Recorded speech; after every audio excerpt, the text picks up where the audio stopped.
So in 2011, Peter Thiel wrote this piece for the National Review, which apparently was somewhat influential in right-wing circles, called "The End of the Future." And what he essentially argues in this piece is that the current moment has disappointed people whose vision of the future was one of great and fast-paced technological progress, basically arguing that we had hit kind of a snag as a civilization because we don't have the flying cars that were promised to us in movies like Back to the Future 2, which, yes, he actually did mention by name. Shows you the level of sophistication that we're ultimately dealing with here. Modern Western civilization, I'm going to read a little bit just so you get the gist of this. Modern Western civilization stands on the twin plinths of science and technology. Taken together, these two interrelated domains reassure us that the 19th century story of never-ending progress remains intact. Without them, the arguments that we are undergoing cultural decay, ranging from the collapse of art and literature after 1945 to the soft totalitarianism of political correctness in media and academia to the sordid worlds of reality television and popular entertainment, would gather far more force. Liberals often assert that science and technology remain essentially healthy. Conservatives sometimes counter that these are false utopias. But the two sides of culture wars silently agree that the accelerating development and application of the natural sciences continues apace. Indeed, the unique history of the West proves the exception to the rule that most humans through the millennia have existed in a naturally brutal, unchanging, and impoverished state. But there is no law that the exceptional rise of the West must continue. So we could do worse than to inquire into the widely held opinion that America is on the wrong track and has been for some time, to wonder whether progress is not doing as well as advertised, and perhaps to take exceptional measures to arrest and reverse any decline. If meaningful scientific and technological progress occurs, then we reasonably would expect greater economic prosperity, though this may be offset by other factors. Well, that is the rub, is it not? Those other factors. So meaningful scientific and technological progress has occurred in the AI realm, but it has not resulted in greater economic prosperity. It's resulted in greater economic prosperity for the Ubermensch, like Peter Thiel, who have the unique skill set of being able to manipulate this technology. But if anything, it has created a crisis of labor, a crisis of prosperity for the masses. And so I think he may have seen that coming enough to put that parenthetical there, though this may be offset by other factors. And also in reverse, if economic gains as measured by certain key indicators have been limited or non-existent, then perhaps so has scientific and technological progress. Therefore, to the extent that economic growth is easier to quantify than scientific or technological progress, economic numbers will contain indirect but important clues to our larger investigation. So I just wanted to read a little bit of that as precursor to this interview that he gave to Ross Douhat of the New York Times. That awkward moment when Peter Thiel realized he might be the very Antichrist he warned about. So we're going to play a few minutes before the piece that's in this tweet just to give you even more backstory to see where this genius is coming from. You have been giving talks recently about the concept of the Antichrist, which is a Christian concept, an apocalyptic concept. What does that mean to you? What is the Antichrist? How much time do we have? We've got as much time as you have to talk about the Antichrist. All right. Well, I could talk about it for a long time. I think there's always a question. How do we articulate, some of these existential risks, some of the challenges we have, and they're all framed as sort of runaway dystopian science text. There's a risk of nuclear war. There's a risk of environmental disaster, maybe something specific like climate change, although there are lots of other ones we could come up with. There's a risk of, bioweapons. You have all the different sci-fi scenarios. Obviously, there are certain types of risks with AI. But I always think that if we're going to have this frame of talking about existential risks, perhaps we should also talk about the risk of another type of a bad singularity, which I would describe as the one world totalitarian state. Because I would say the political solution, the default political solution people have for all these existential risks is one world governance. And so the atheist philosophical framing is one world or none. That was a short film that was put out by the Federation of American Scientists in the late 40s. Starts with a nuclear bomb blowing up the world, and obviously you need a one world government to stop it, one world or none. And the Christian framing, which in some ways is the same question, is Antichrist or Armageddon. You have the one world state of the Antichrist, or we're sleepwalking towards Armageddon. One world or none, Antichrist or Armageddon, on one level are the same question. Now, I have a lot of thoughts on this topic, but I have a lot of thoughts on this topic, and because I'm very rich, no one feels incentivized to tell me that I'm a crazy midwit crank whose opinions are really worth nothing. I mean, this is just, it's mostly babble. It's mostly just banal bullshit. But to the extent that he has a point, it's as literally like Dr. Frankenstein making the point that the people holding me back are simpletons who want to, really rein in the potential of humanity. And it's weird that he defines the Antichrist as the forces of humility, I would argue, that seek to rein in the impulses of madmen like him. That's essentially what he's saying. Now, he's putting it in very highfalutin pseudo-intellectual terminology. I watched this entire interview just to see if there was something here. These tech people are all the same. These are very mediocre people who have a very unique skill set that happens to be the most in-demand skill set of this era where we're transitioning from the information economy to the artificial intelligence economy. So because they are the ones who can kind of lead us into that future, they are put on a pedestal despite being completely unremarkable people.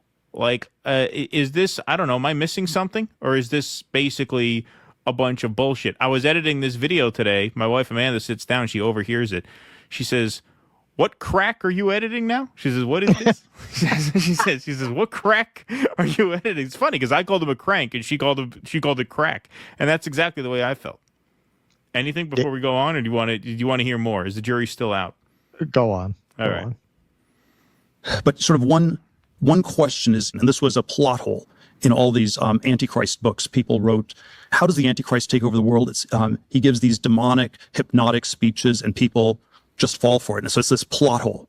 It's this daemonium. Right. It's implausible. It's a very implausible plot hole. Right. But I think we have an answer to this plot hole. The way the Antichrist would take over the world is you talk about Armageddon nonstop. You talk about existential risk nonstop.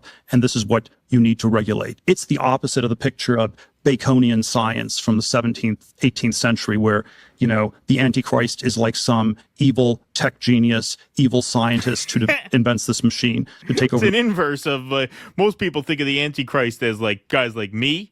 But I'm telling you, actually, it's those people who are the Antichrist. Like, for example, Greta Thunberg. World. People are way too scared for that. In our world, the thing that has political resonance is the opposite. It is the thing that has political resonance is we need to stop science. We need to just say stop to this. And this is where, I don't know, in the 17th century, I can imagine a Dr. Strangelove, Edward Teller type person taking over the world. In our world, it's far more likely to be Greta Thunberg. Yeah. He actually said is that, on yes, the verge of establishing a totalitarian Greta dystopia. Thunberg is at the doorstep of consolidating a one world government, says the man whose business partner essentially took over the government already, Elon Musk, former business partner, and whose protege is the vice president.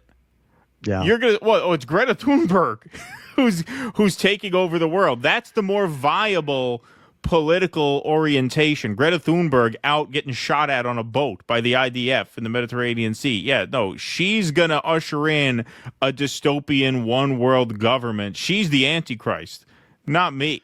Yeah, well, this is the kind of shit that they used to get conservative, anti-establishment populists to put on the knee pads for a bunch of tech overlords that wouldn't piss on people like them if they were on fire. Right. Like this is how you got this spectacle of these working class red state MAGA guys worshiping Elon Musk and Peter Thiel. This is the narrative. I mean, we've seen it being constructed for years. It's kind of the mainstreaming of some of the Q stuff. You know, they Right. sanded off some of the rough edges of Q.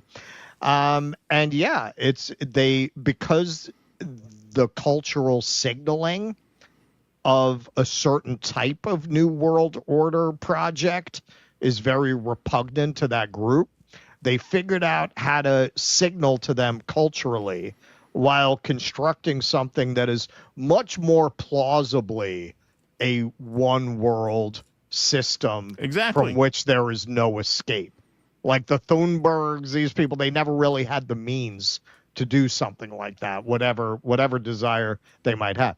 These are the Silicon Valley tech overlords with all the money and all the servers. These are the guys who could really build a panopticon out of the World Wide Web that you're going to never be able to escape if you want to function in society.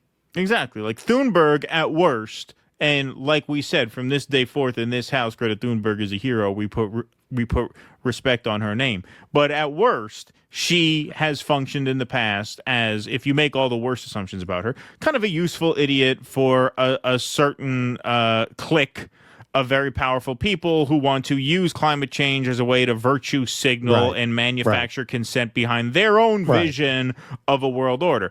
But these fucking people, you're talking about Palantir, man. You're talking about, I mean, this is real Skynet shit.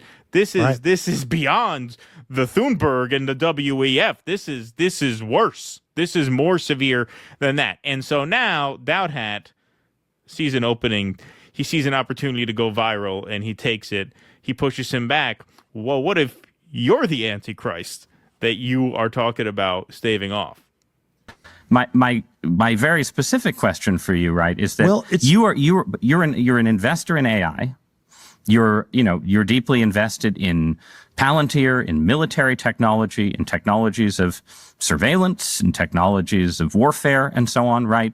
And it just seems to me that when you tell me a story about the Antichrist coming to power and using the fear of technological change to sort of impose order on the world, I feel like that Antichrist would maybe be using the tools that you were building, right? Like, wouldn't the Antichrist be like, great, we're not going to have any more technological progress, but I really like what Palantir has done. Look at that smile on his face. Look at him. He's like, yeah, I'm going viral this week, bitches. It's my day in the sun. My day has arrived. All the kids in high school who bullied me, called me a nerd and a dweeb and stuffed me in the lockers. Oh, it's my time to shine. He knew he landed one there. You could tell. Look at that. Look at that smile. Look at that big smile. Christ be like, great. We're not going to have any more technological progress, but I really like what Palantir has done so far, right? Yeah, I mean, isn't that a concern? Wouldn't that be the irony of history would be that the man publicly worrying about the Antichrist accidentally hastens his or her arrival? There are all these different malfunction. Here comes I mean, honestly, that was like very Spinal Tap. Yeah. Well, but couldn't you be the Antichrist? Couldn't you be the Antichrist? Like he's looking at the amps. No. I don't think you understand. Greta Thunberg is the Antichrist. Yes, Greta. No, I said Greta Thunberg's the Antichrist. But what if you are? No, it's her. It's her. No, it's her. It's her. Clearly. there are all these different scenarios. I obviously don't think that that's what I'm doing. I mean, to be clear, I don't think that's what you're doing either. I'm just interested in how you get to a world willing to submit to permanent authoritarian rule. Well, but again, there are these different gradations of this we can describe, but Is this Rich so man spewing preposterous, what I bullshit. just told No one you, challenges me, as a broad account of the gradations. stagnation that the entire world has submitted for 50 years to peace and safetyism? This is 1 Thessalonians 5:3, the slogan of the Antichrist. So this is why I read you some excerpts of that article, because he reverts back to this. Okay, well, wouldn't you agree that there's been a stagnation, meaning that humanity has underperformed? And by underperformed, I meant, we don't have flying cars, we haven't colonized Mars, right? These people just have very grandiose delusions of what humanity is capable of, and they project their own insecurities onto humanity, right? I should have been able to accomplish even more, and it's this oppressive society holding me back. Says the guy who just got $1 billion to build a database on every American and to help the most powerful country and military in the world kill people in Gaza. And this guy is acting like, surely you would agree there are oppressive one world government forces that are holding me back, right? Surely we can both agree on that. The stagnation. I just want to get this piece about stagnation, because that's essentially what he's saying. Is this so preposterous, what I've just told you, Yes. as a broad account of the stagnation that the entire world has submitted for 50 years to peace and safetyism? This is 1 Thessalonians 5:3. The slogan of the Antichrist is peace and safety, and we've submitted. All right, that's where. Okay, all right. Now, I wanted to see the whole thing before I really comment on it. Okay, so first of all, to suggest that we have somehow technologically stagnated over the last 50 years is insane. It's insane. Yeah. 50 years ago, we lived in a world where, you had to get up from the couch to change the channel. And, people thought that green wallpaper was a great idea. And, cell phones, you go and you watch science fiction, the best that they could conceive of in terms of video calls was that you would do them from a computer. Right. Or that you would have pay terminals where you would have video calls. The idea that you would, even science fiction usually did not conceive of it that way. So in some respects, you could say we exceeded the vision of science fiction writers of what technology we would have at this point. The idea that our technology has stagnated in exchange for peace and security. I mean, you know what that sounds like? That sounds like something the Antichrist would say to justify war, right. Chaos, disorder, and suffering. Yes. Well, you got to break some eggs if you want to make a Darwinian omelet. Yeah. Right? What are you saying? Well, from that pressure will come a diamond. We have to obliterate the human race in order to. We have to create a teleport machine. Yeah.